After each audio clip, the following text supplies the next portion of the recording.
Hi, this is Renee and Kent Miller, and today we're going to be discussing more of the predictions that we received while Kent was in deep meditation. So to be clear, these are channeled messages from the ancients, but also from some of our higher teachers, professors, they call themselves, various entities. Well, they're various entities, but they're professors of various disciplines is the word I was looking for. So what we're going to attempt to do is we're going to give you the message exactly the way it was given to us. And then we're going to give what our interpretation would be. But this allows you to also look at it word for word, the way it was given to us, and decipher for yourself. And then we'll add any preparations that we think would be appropriate. So I'm going to share the screen, and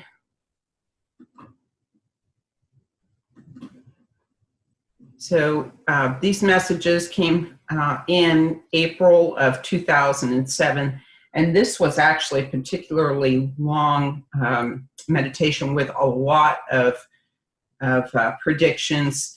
We've only given about maybe 60% of them in this particular one because it was just so long. And even at that, it's still a long one. Okay. Yeah. First thing that comes to mind is that I got in the predictions is Europe will rise for a short time. And everyone is looking for a leader. Leader will deceive, much like always has been. Not going to be obvious.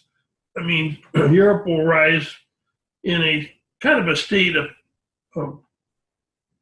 power, but not world power.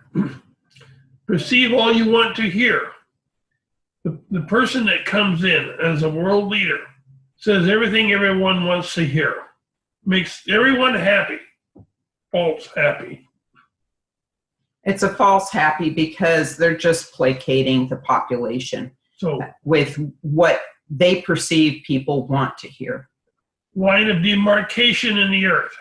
The weight shall become heavy. In other words, people will say, I'm going to make a demarcation line they can't pass. Or why something. It's like drawing a line in the sand. It's like drawing a line in the sand. You cannot conceive of how bad it will really get. Back in 2007, we could not see how bad it is getting now. But now we can see how bad it's really getting. Yeah, and unfortunately, things are not over yet. They're just really beginning. Yeah. So for that reason, we tell people, keep your eye on the end goal. Yeah. Don't get caught up in the polarity of the moment, but do observe what's going on because we need to understand what led up to each event so we can learn our lessons. It said the earth itself was born to tremble. That would be earthquakes, volcanic activity would be increasing from what I had gotten in April 2007, and we can see that has happened.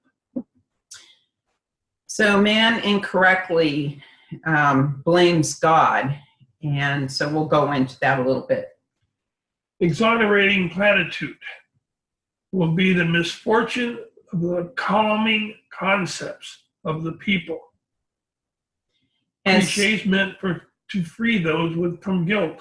So exonerating the platitude, I'm not guilty of anything, people will say. Or freeing others from guilt with some sort of cliche sort of platitude, or people aren't real familiar with the word platitude, but they are familiar with the word cliche. Something that's just repeated and it's just kind of overdone and flat. Serendipity of governments' misfortunes. Again, I'm going to repeat that. Serendipity of government's misfortunes, of allegations, quantipitous. Quantipitous. This is a word that was given to us. And so just to give you an idea, a lot of these concepts that are being delivered to us, our language is insufficient to sufficiently describe the concept. So they take our Greek and Latin root words and they manipulate them with the suffixes and prefixes to form new words that fit into the context of the sentence and describe exactly what they are trying to describe. It's a serendipity of government misfortunes. So government around the world. Serendipity is like something happening by purely luck. Yeah. And the government's misfortunes. The government has been under misfortune for a long, long time. But things are going to happen like just by chance. There's going to be misfortune to those in the government, and it's going to be relating to many allegations and many people that are going to come forward and make complaints and have their complaints brought forward. Man needs to exonerate the omniscient one from cause. People are always blaming, well, God, why did you do this? Why did you do that? Why did you cause this or that to happen? And they got to quit blaming God. God just creates a cycle. He doesn't create your misfortunes. You create your own misfortunes.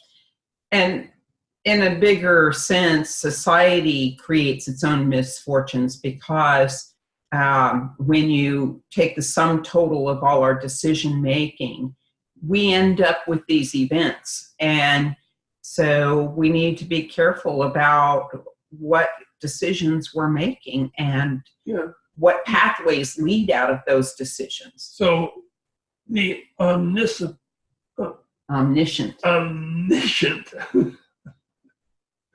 one oversees. God oversees all things. And legends are abound from what he does.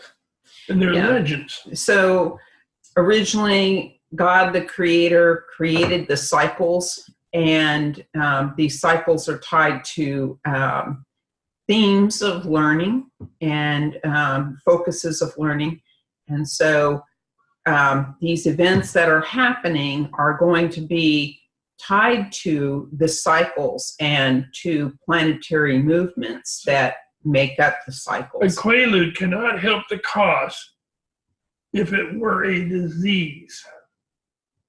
Quaalude being some symbolic, and it's a creation of barbiturate used more during the 1960s and 1980s. But it was like a recreational drug that was used. It has a sedative effect, and so people were using them more like, recreational drugs. So, but they're using this in a symbolic sense here. And so a quaalude cannot help the cause as if it were a disease. And that would be like a placebo effect maybe, or a sedative effect, that it's not going to help. So perceptions of stupidity overrides the realities of perfect, intact quiescence. And quiescence is in our dictionary. But stupiditious is not. And that's as it was it is. As it was it is. This was received by an ancient, and he particularly liked the word stupiditious. Yes. But so what they're saying here is there's perceptions that are not real, and overrides realities. It overrides the realities of the perfect intact quiescence, which is the reality of that, things may be calm. But be quiet, be still. If you really want to know what's going on in the world, observe what's going on around you. Liability of none. to the pervasiveness of many, to the reality that will set in as the oscillation of perpetuousness begins. So liability of none to the pervasiveness of many. And what that's saying is nobody is accepting the responsibility for the decisions that have been made, yet everybody is responsible. And so to the reality that will set in as the oscillation of perpetuousness begins. So perpetuous is perpetual, and the back and forth oscillation is the back and forth movement of the perpetual events that will occur that seem to be going on and on and on forever. So under the earth changes, I saw, or I see then in 2007, many are fleeing from a poisonous fog. Well, it looks like a fog, but it is poison. But it travels like fog. And hot rocks, the land plateau will split. Water will be pushed up through the ground. New valleys will burn and create new species. Valleys will drop. That, to me, it sounds like earthquake, land shift, volcanic activity, because all that takes place during that period of time. Yeah, and that goes along with the past messages that we have received and posted on our previous videos. Lots of earthquake and volcanic activity. So much volcanic activity in Canada, setting of a new land uninhabited. And that could be off the Pacific coast. Mexico, a long peninsula cut off like a huge big island. A knife will wound the heart of Earth Mother for a short period only. Mother Earth will take back herself from humans. Perplexing behavior of man makes it difficult to direct the changes ensured for man. The enlightened ones will guide. So a lot of changes to the landmass. We've also been told that oceans will move back to where they were in ancient times. It said the waters will return to the ancient lands. Yeah, but man is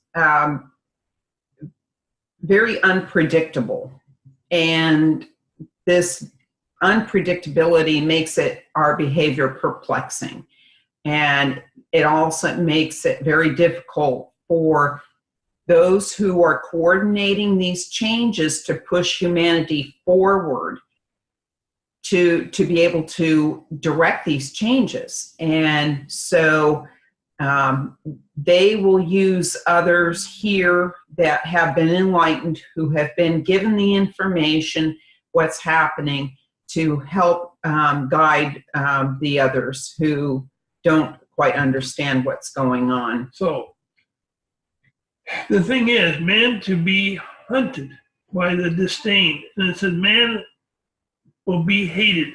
Man will be hunted by those of disdain, vibrational occurrences that surround him.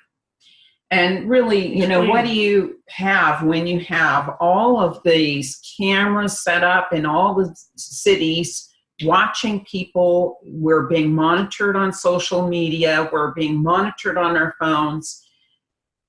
Wouldn't that qualify? Well, almost. But the man will be hunted by those of disdain, vibrational occurrences. Right now, when someone is around you in the cities and you don't agree with them, they get into big fights where they actually kill that person or maim him or hurt him very badly. And that's disdain vibration that person is putting out, and they don't agree with that. So now the hostility and the hatred. The violence has increased. They are the perplexing, disconnected culmination of negative vibrational occurrences that are happening today. And that was written in 2007.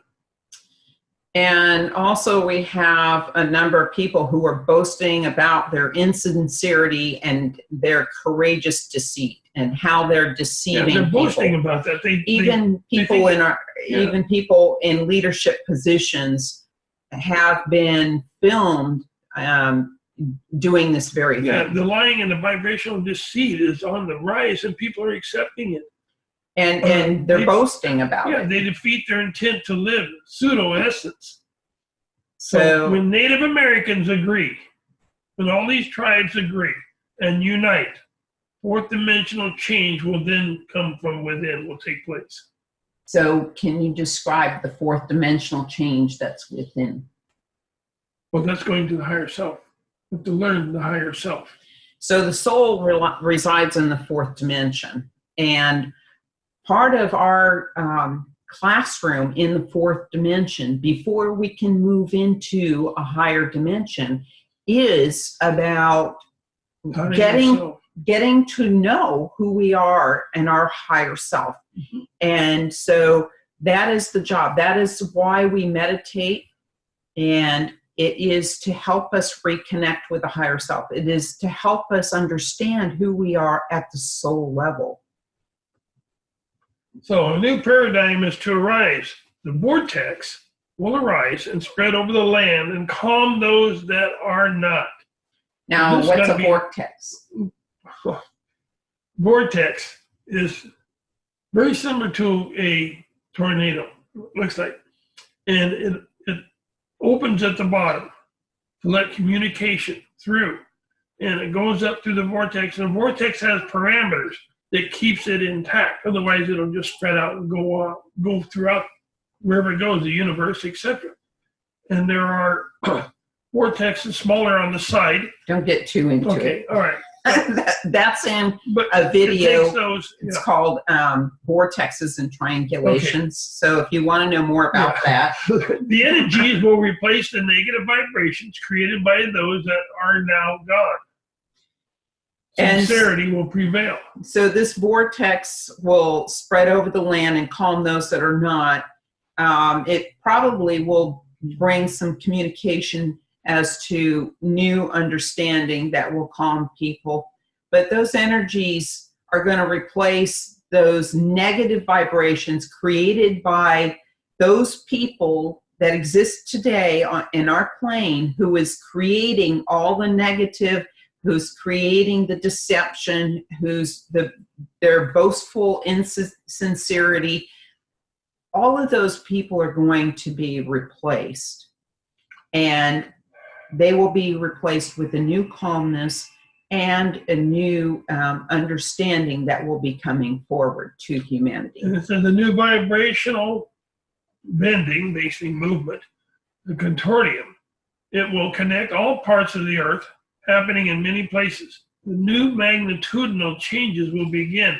Immense changes are coming. So this contorting is another word that, or contortium is another word that they have created, and it's coming out of contorting, which means to bend. So if you can imagine this energy kind of moving across the earth, bending and maybe like in an oscillating sort of a pattern that's moving around many places over earth, and perhaps bringing forth these very enormous changes that will be coming to us. So I'm going to take off in the share. Let's see here. There we go. Mm-hmm. In preparation, what kinds of preparations should people be doing for this sort of thing? Don't get too involved in the political arena. No, run. Yeah, you have to stand back. It's like approaching a forest and you're concentrating on one tree. You can't see the whole forest and you can't see what's in front of you. Stand back, look at everything in front of you. Take the negative aspect of which has to be learned. But listen to both sides. Don't go out in the street and scream and yell because you don't agree with what somebody says. Take both sides, Now, you may not agree with them. That's fine. Don't let it upset you because you have a lot to learn. So all these events upon us now are meant to teach us valuable lessons that are going to take us into the future with a new wisdom and level of understanding that we haven't had before. So we've had it, but we've forgotten it. Possibly, but these events, have they occurred in our history? Maybe to some degree, when we talk about maybe ancient Rome, things like that. But the thing is that we need to understand what got us here so that we can take those lessons forward and we don't repeat them. The other thing would be the earth changes, and we've mentioned this many, many times. Yeah, so have nowhere to get water. You got to be familiar with the places that have water year round, whether it be a creek, a stream, a pond, whatever. Well, have seeds, a well, if you can get it out of the well. Have seeds that you can plant and grow your own food during the time of growth. Because they're not going to be able to buy anything from the store or the restaurant or anything like this. And lots of food stocks, supplies, your basic supplies. We don't advocate going overboard, and we don't advocate finding where water is buying seeds. Yeah, is basic. But we don't advocate this isolationist hoarding that you see with some of the preppers. This is going to be a period where we need each other. Work together. We need to work together to survive. We can't do it by being isolated by ourselves. And so it's going to take all of our skill sets combined to get through it. Know your neighbors and make a plan. Who has what machinery that aren't electric, that's not electric, that can be used? Who has what that can be used for the community to survive? And that's what's going to happen. As far as our survival, we need to unite. So, and then this is a spiritual journey. This is not just about, you see these events coming and you're going to prepare for survival. This is a journey for the survival of humankind. And so this has a spiritual aspect. It does not have a religious aspect. And so religion has many fallacies because it has morphed over the years and it has changed in something that was not originally given or dictated. Yeah, but you put God in your life and ask for his help to do whatever you need to do to survive, and ask his help for finding water or whatever. But then it'll really come from the heart. It'll be answered then, like it was in ancient times of Native Americans finding their way. But it has to come from the heart. So we invite you to see our other videos that we have done that are translations of the book, The Augmentation of Man, A Study in Renaissance. And this describes a little bit more about our spiritual journey, why we're here, where we're going, and corrects misperceptions, talks about our spiritual path. And so that will help, I think, bring you along in your spiritual understanding of why all of this is happening at this time. Okay, with that, let's say you have a great week. Today is Thursday here in the United States. And have a great week wherever you are.